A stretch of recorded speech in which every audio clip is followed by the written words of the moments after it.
Hello, Mark Crossfield here. We're going to take a look at Shane Lowry's golf swing today. Some footage I filmed at the Wales Open. He was joint second, I think he finished in the Wales Open.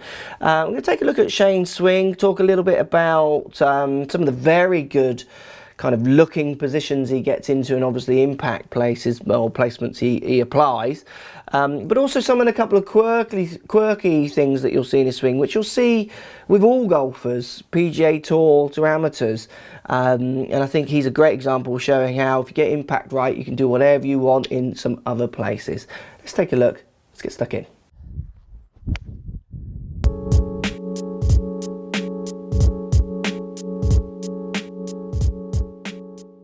Okay, Shane Lowry, having a great season, solid player. If we take a look at his swing here, we've got some high def footage.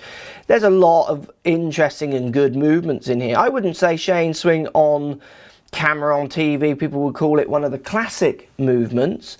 But there are some very fantastic positions. So he's in a hybrid here. His hands look slightly low at address.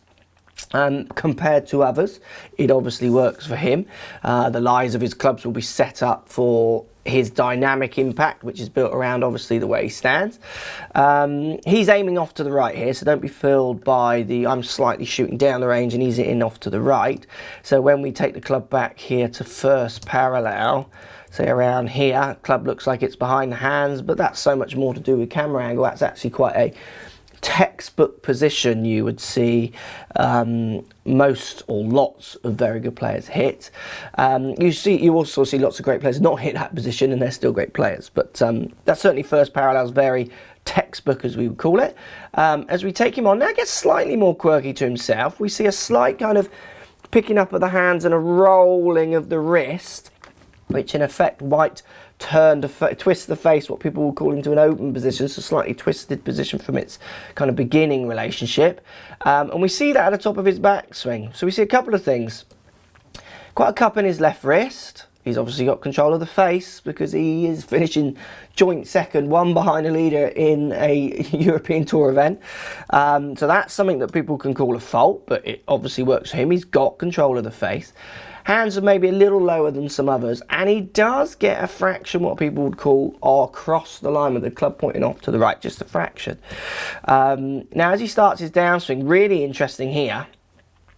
Look what's going on. If we take him to his last parallel here, it's almost identical to the backswing. Fantastic position, very, very textbook. He's got the club face possibly turned a fraction more up to the sky than some others in this position. Well, we did see that twist on the way back, didn't we? Obviously, he's not quite got it all out here. But look at the pinky. Can you see that? Look closely at that finger, little finger on the right hand. It is not on the club. Now, post comments, guys. Does anyone know anything about Shane Lowry's right hand little finger? Has he got an injury? I mean, that finger is not... I've never seen that. It's quite unique for him. Obviously, it's going to do nothing, but I've never seen it hanging off the club like that before in a golfer.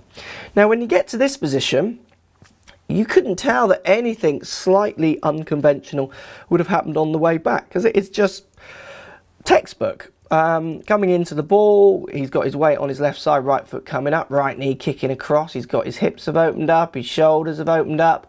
He's letting go of his angles. He's holding on a little bit to his right arm, elbow angle, not straightening that, not a problem. And then a great hit through the ball, and again the parallel through impact, almost mimicking the one just before. So from kind of waist height to waist height for Shane, it's as textbook as it gets, classic as it gets.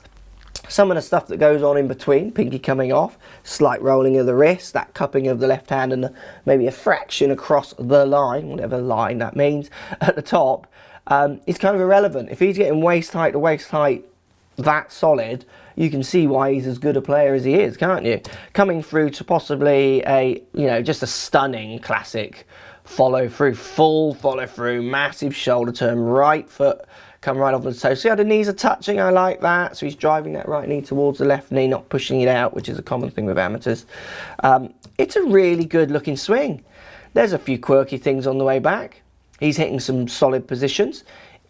I'd love to know what's going on with that, if he even knows he's doing that. I'm sure he does. There must be an injury preventing that from getting on the club, I would imagine. But yeah, waist height to waist height, so coming into the ball, doesn't get much better than that. Great player, great results, having a good season. Missing Ryder Cup spots, I don't know by how many, but he must have been relatively close. He's had a pretty good year. It'll be interesting to see how he goes in future seasons. Shane Lowry, Swing Guys, post comments down below. Love to hear what you got to say. Love it, hate it, let me know. Post comments, we'll speak to you soon. So if you like what's going on here, don't be afraid to subscribe to the channel. Also thumbs up the video, post comments. Love to hear what you guys got to say.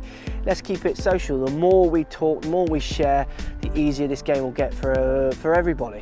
So if you want to find me on Facebook here, you can find me on Facebook.